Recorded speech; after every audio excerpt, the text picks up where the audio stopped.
바흐의 커피 칸타타. 안녕하세요. 프리리딩입니다.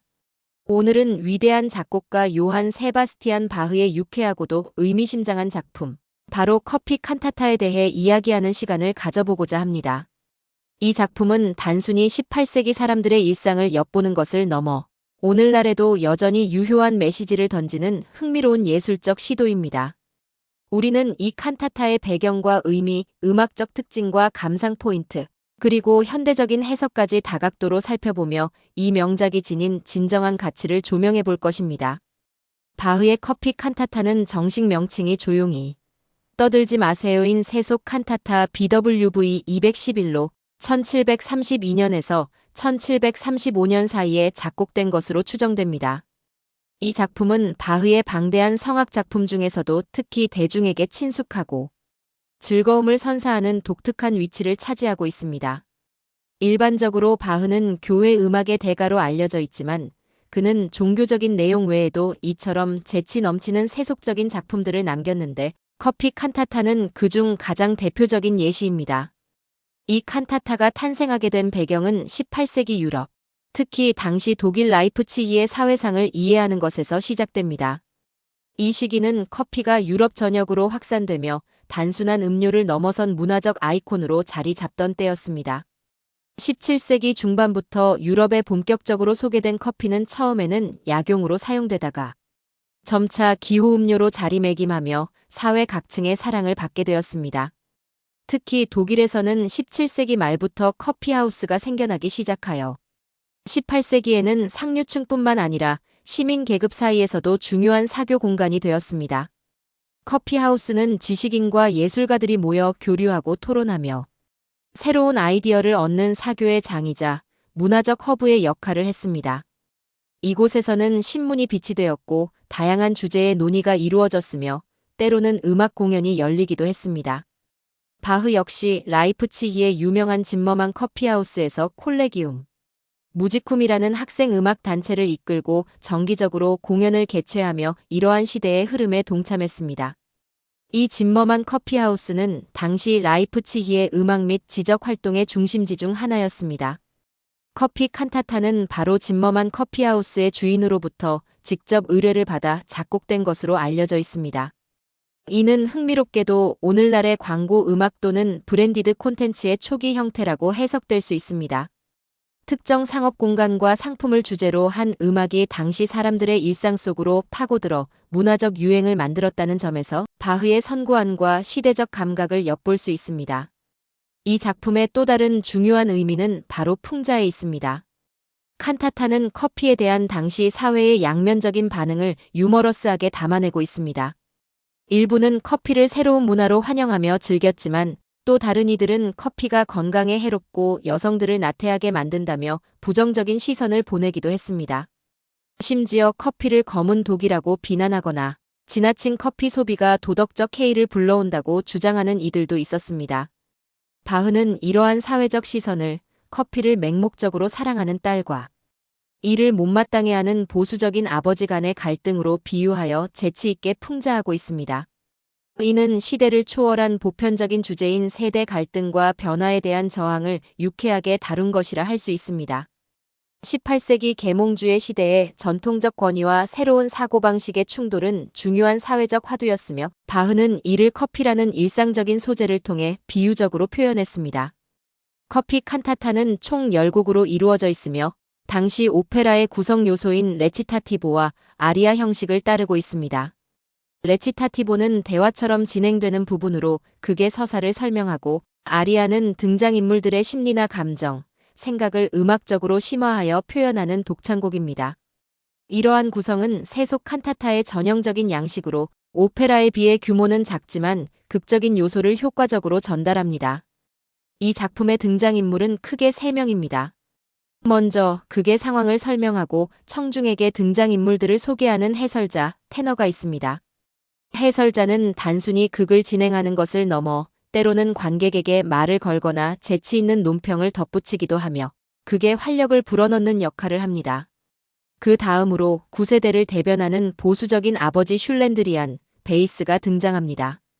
슐렌드리안은 고루한 사람이라는 뜻을 가지고 있는데 이름에서도 알 수 있듯이 커피에 중독된 딸을 이해하지 못하고 끈질기게 커피를 끊으라고 강요하는 인물입니다.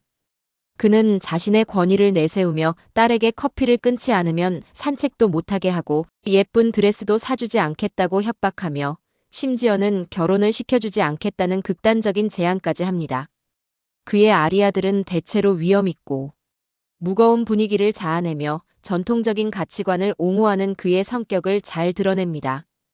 이에 맞서는 인물은 신세대를 대변하는 개방적이고 자유로운 딸 리스앤 소프라노입니다.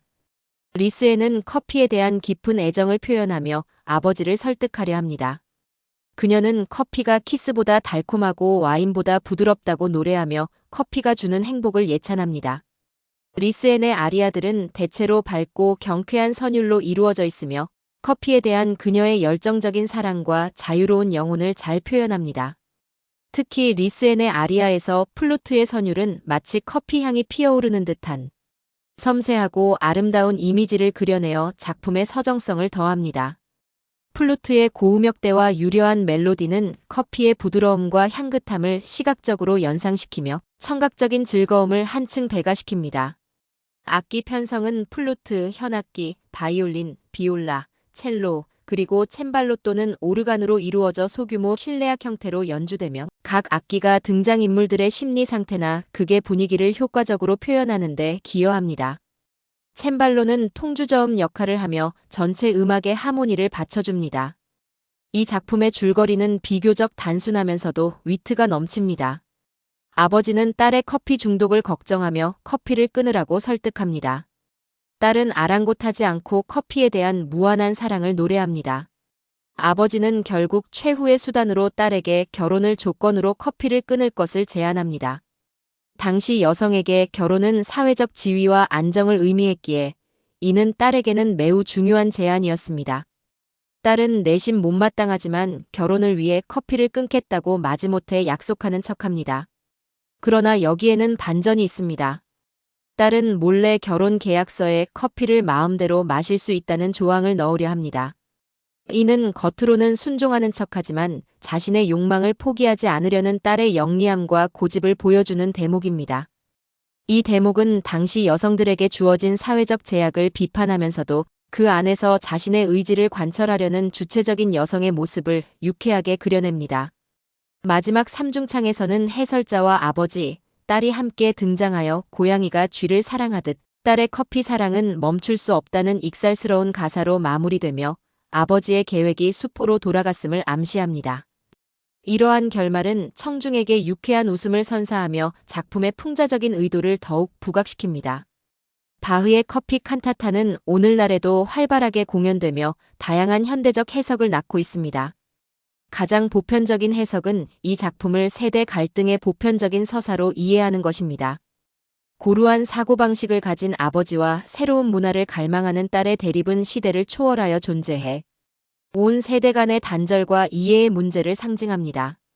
이는 오늘날에도 기성세대와 젊은 세대 간의 가치관 차이와 충돌을 이해하는 데 유효한 통찰을 제공합니다. 예를 들어 디지털 기기 사용, 환경 문제, 사회적 가치관 등 다양한 분야에서 나타나는 세대 간의 의견 차이를 커피라는 소재에 빗대어 생각해 볼 수 있습니다.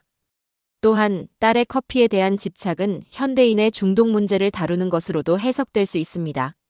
스마트폰, 게임, 인터넷 등 현대 사회에는 다양한 형태의 중독이 존재하며 리스앤의 커피 사랑은 이러한 중독의 단면을 유머러스하게 보여주는 동시에 인간의 욕망과 통제 불가능한 집착에 대한 성찰을 유도합니다. 이는 단순히 특정 물질에 대한 중독을 넘어 현대인의 삶 속에서 나타나는 다양한 형태의 집착과 의존성을 폭넓게 논의하는 계기가 될 수 있습니다. 바흐 특유의 유머와 위트가 가득한 이 작품은 현대적인 감각으로 재해석되어 관객들에게 신선한 재미를 선사하기도 합니다.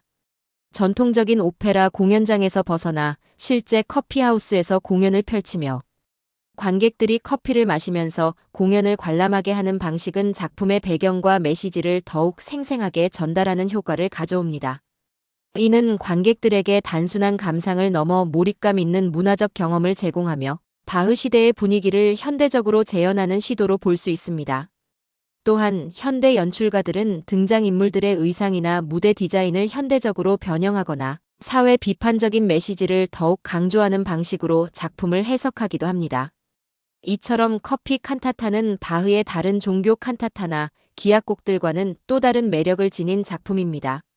당시 라이프치히 시민들의 일상 속으로 들어가 그들의 문화와 가치관을 유쾌하게 담아냈으며 세속적인 주제를 통해 보편적인 인간의 희로애락을 그려냈습니다.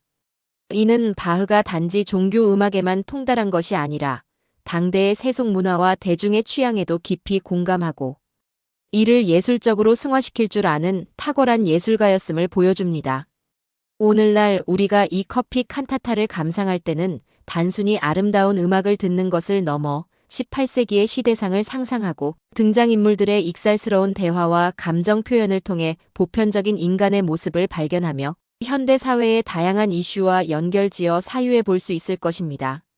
바흐의 커피 칸타타는 과거와 현재를 잇는 다리 역할을 하며 우리에게 변치 않는 예술의 가치와 즐거움을 선사하는 진정한 명작이라 할 수 있습니다. 이 작품은 시대를 초월하여 인간 본연의 욕구와 사회적 규범 사이의 미묘한 줄다리기를 유쾌하게 표현하며 동시에 음악이 가진 풍자와 해악의 힘을 여실히 보여줍니다. 앞으로도 커피 칸타타는 다양한 방식으로 재해석되고 연주되며 많은 이들에게 웃음과 함께 깊은 사유의 기회를 제공할 것입니다. 감사합니다.